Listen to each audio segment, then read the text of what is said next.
Assalamualaikum warahmatullahi wabarakatuh. Pada video kali ini saya akan bercerita tentang kisah Nabi Yakub.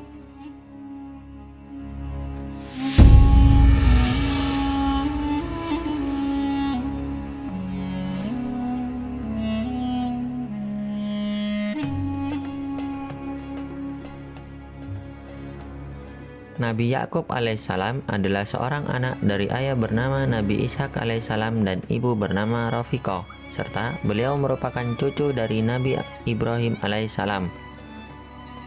Nabi Yakub alaihissalam memiliki saudara kembar yang bernama Ish. Oleh sebab itu, orang tua dari Nabi Yakub alaihissalam sangat berharap agar anak kembarnya bisa mengikuti jejak kakeknya Nabi Ibrahim alaihissalam. Supaya bisa mengamalkan perbuatan kebaikan dan dapat menyebarkannya seperti kakeknya, maka Nabi Ishak alaihissalam mulai memberikan pelajaran agama serta memberikan nasihat-nasihat kepada kedua putra kembarnya. Beliau akan selalu mengusahakan dirinya untuk memberikan pelajaran agama dan nasihat kepada kedua putranya dalam kondisi apapun.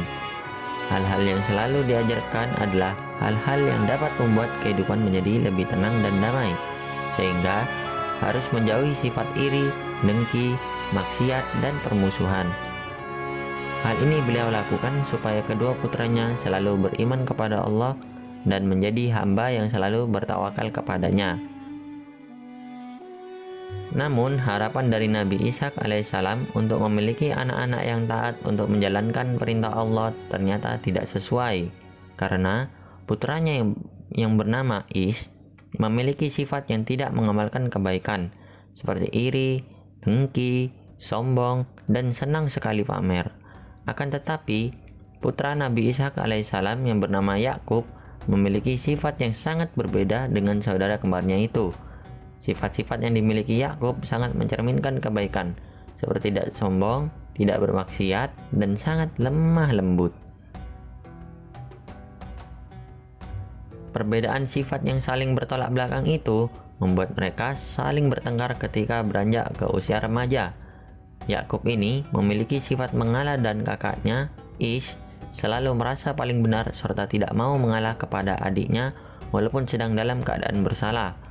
Yakub pun tak pernah mau melawan kakaknya, dan ia tetap sabar, serta selalu mendoakan kakaknya agar kembali ke jalan yang baik dan benar di kemudian hari.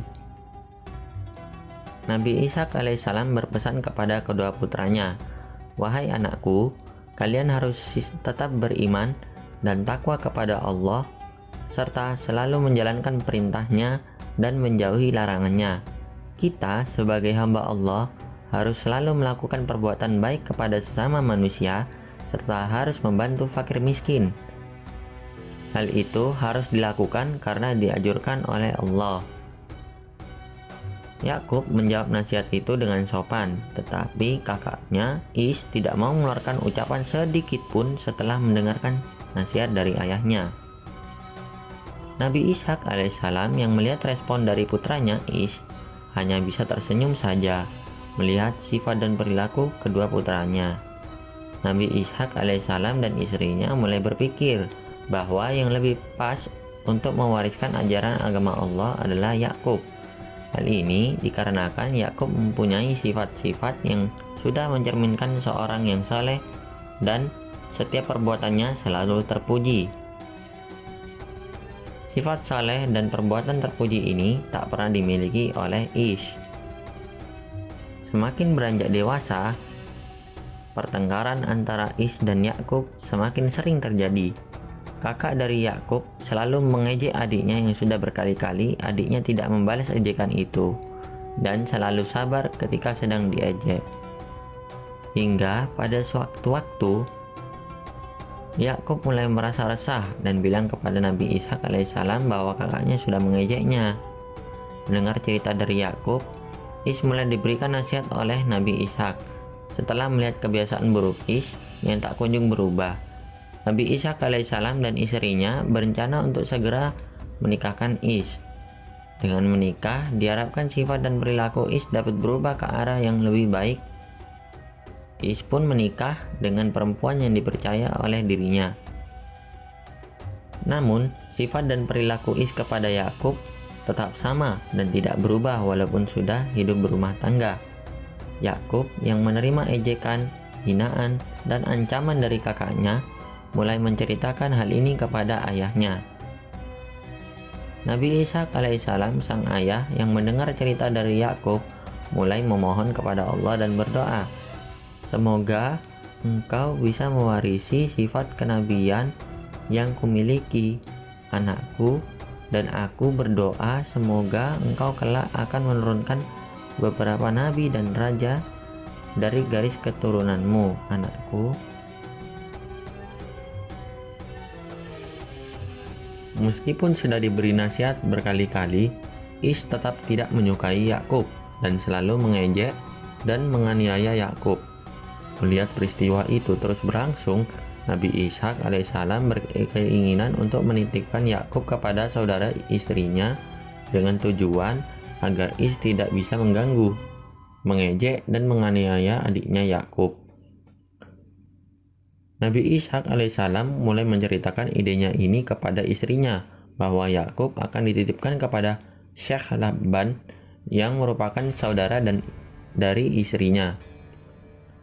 Tempat tinggal dari Syekh Laban ada di Paddan A'ram, Irak. Yakub adalah seorang anak yang taat kepada kedua orang tua. Yakub yang mendengar saran ini pun mengikuti arahan dari Nabi Ishak alaihissalam. Meskipun pindah ke Irak, tetapi orang tua dari Yakub selalu berpesan, "Semoga kamu di sana kamu bisa belajar ilmu agama pada pamanmu ya." Selain itu, Nabi Ishak alaihissalam berpesan bahwa harus berhati-hati ketika menyusuri dari jalan menuju Irak. Setelah selesai sholat subuh, Yakub mulai bergegas menuju Irak untuk tinggal di rumah paman Syekh Laban. Ia membawa bekal dan pakaian tidak begitu banyak, serta diletakkan di dalam kantung. Orang tua dari Yakub pun mengantarkan anaknya sampai pintu depan rumah. Ketika berpamitan, Yakub diamanatkan oleh ayahnya agar memberikan surat kepada Syekh Laban. Perjalanan yang dilalui Yakub ini merupakan gurun pasir dan sahara yang sangat luas, sehingga beberapa kali Yakub perlu mengistirahatkan dirinya agar tidak terlalu lelah. Perjalanan menuju ke Irak juga dilakukan pada malam hari, sedangkan pada siang hari digunakan untuk beristirahat. Ketika beristirahat dan merasa perlu mengisi energi, maka Yakub mulai membuka perbekalannya dan memakannya. Yakub yang percaya bahwa bisa sampai ke Paddan A'ram, berkat rasa percaya itulah muncul rasa sabar dan tabah bahwa perjalanan melewati gurun pasir dan sahara yang luas merupakan ujian pertama yang diberikan oleh Allah.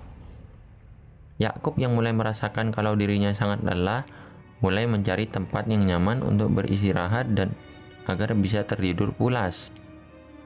Ketika tidur karena sangat lelah, Yakub bermimpi bahwa kehidupan di masa depan penuh dengan rezeki dan kehidupannya penuh dengan kedamaian, mulai dari keluarga hingga anak cucu, dan mampu mendirikan kerajaan yang cukup besar yang sejahtera. Setelah bangun dari tidur dan mimpinya, Yakub bersiap-siap untuk melanjutkan perjalanannya Paddan A'ram. Di tengah perjalanan itu, beliau terus-terusan berpikir arti dan makna dari mimpinya tadi. Selang beberapa lama berpikir tentang arti dan makna dari mimpi itu, terdengar suara yang muncul di kedua telinganya. "Wahai putra Ishak, jangankanlah engkau merasa takut dan kaget. Aku adalah malaikat Jibril yang sudah diutus oleh Allah Subhanahu wa Ta'ala untuk menyampaikan wahyu kepadamu. Yakub, wahai Yakub, ketahuilah, mulai saat ini Allah Subhanahu wa Ta'ala sudah mengangkat dirimu sebagai seorang nabi dan rasul. Sebarkanlah setiap kebenaran kepada seluruh umat manusia supaya menyembah dan bertakwa kepada Tuhan yang Maha Esa. Dan Allah akan mewariskan Baitul Maqdis, kehidupan bahagia dan kerajaan yang sangat besar untuk dirimu dan keturunanmu. Rasa lelah yang ada pada diri Nabi Yakub alaihissalam mulai menghilang setelah bermimpi memiliki kehidupan yang tentram dan damai dan menerima wahyu dari Allah. Tak hanya rasa lelah yang hilang, tetapi Nabi Yakub alaihissalam seperti mendapatkan energi baru untuk melanjutkan perjalanan ke Paddan Aram. Tenaga yang seperti penuh kembali membuat Nabi Yakub alaihissalam berjalan dengan cepat agar sampai ke tempat tujuan segera mungkin. Setelah melakukan perjalanan selama beberapa hari, akhirnya Nabi Yakub alaihissalam sampai di depan pintu gerbang Paddan Aram. Dan beliau sangat senang karena perjalanannya tidak menjadi sia-sia. Selain itu, ketika melihat kesibukan yang dilakukan oleh masyarakat di Irak, Nabi Yakub alaihissalam merasa senang. Ketika menuju rumah pamannya, Nabi Yakub alaihissalam diantar oleh putri pamannya yang bernama Rahil.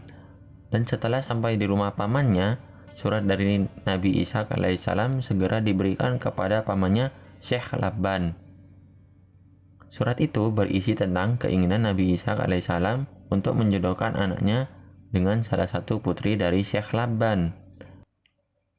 Namun, Syekh Laban memberikan syarat jika Nabi Yakub alaihissalam ingin menikahi salah satu putrinya. Syekh Laban menyampaikan syarat berupa harus menjadi penggembala kambing selama 7 tahun, dan hal itu menjadi mas kawin untuk pernikahannya nanti. Ketika ditanya putri yang ingin dinikahinya, Nabi Yakub alaihissalam menjawab bahwa ia ingin menikahi Rahil. Namun, Syekh Laban menjelaskan bahwa hal itu tidak bisa terjadi apabila kamu tidak menikahi kakaknya terlebih dahulu, yaitu Laya. Pada saat itu, hukum adat melarang jika adik melangkahi kakak perempuannya untuk menikah lebih dahulu. Setelah mendengar pernyataan dari Syekh Laban, Nabi Yakub alaihissalam pun menyetujui semua persyaratan yang telah diberikan oleh ayah dari Laya dan Rahil. Nabi Yakub alaihissalam berdoa kepada Allah untuk memohon agar keinginan ayah dan ibunya untuk menikahi putri Syekh Laban dapat terpenuhi. Ya Allah yang Maha Agung, aku mohon kabulkan keinginan ayah dan ibu hamba. Berikanlah aku kekuatan semala menjalani ujian dan kuatkan iman hamba. Sesungguhnya hanya kepada Engkaulah kami meminta pertolongan dan Engkau Maha mengetahui hal-hal gaib. Setelah melewati ujian penggembala kambing selama 7 tahun, Nabi Yakub alaihissalam menikahi putri dari Syekh Laban, Laya. Pernikahan putranya dengan putri dari Syekh Laban terdengar oleh Nabi Ishak alaihissalam dan istrinya, dan mereka yang mendengar kabar itu merasa bahagia. Setelah berhasil melewati ujian pertama, yaitu menikahi Laya, Nabi Yakub alaihissalam mulai mempersiapkan dirinya untuk melewati ujian kedua, yaitu menggembala kambing dan menikahi Rahil yang merupakan putri kedua dari Syekh Laban. Ujian kedua pun berhasil dilewati oleh Nabi Yakub alaihissalam.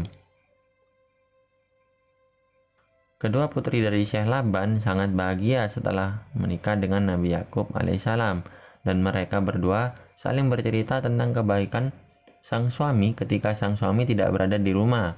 Mereka berdua yang sudah merasakan kebaikan dari Nabi Yakub alaihissalam ini sangat ingin untuk membalaskan kebaikan sang suami. Namun, mereka belum tahu hadiah apa yang cocok untuk membalas kebaikannya itu. Setelah berpikir cukup panjang, Rahil pun mengingat bahwa mereka memiliki 2 orang pembantu yang memiliki wajah yang cantik. 2 pembantu itu bernama Balha dan Zulfa. Laya dan Rahil akhirnya sepakat untuk menikahkan Nabi Yakub alaihissalam dengan kedua pembantu itu.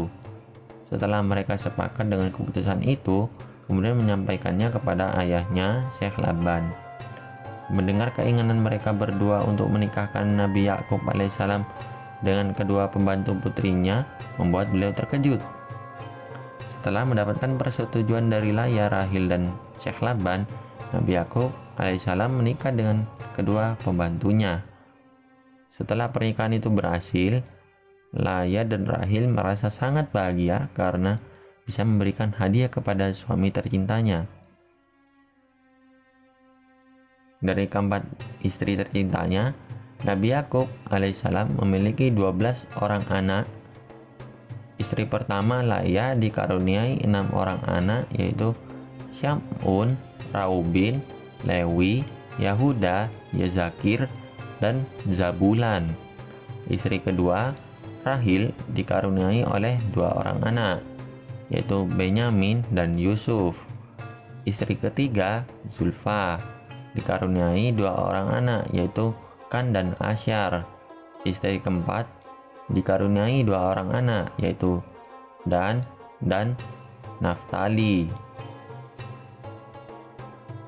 Hikmah yang bisa kita ambil dari kisah Nabi Yakub alaihissalam yaitu 1. Bijaksana dan adil. 2. Sabar. 3. Menjadi ayah teladan.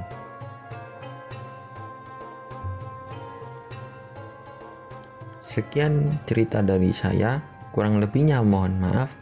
Wassalamualaikum warahmatullahi wabarakatuh.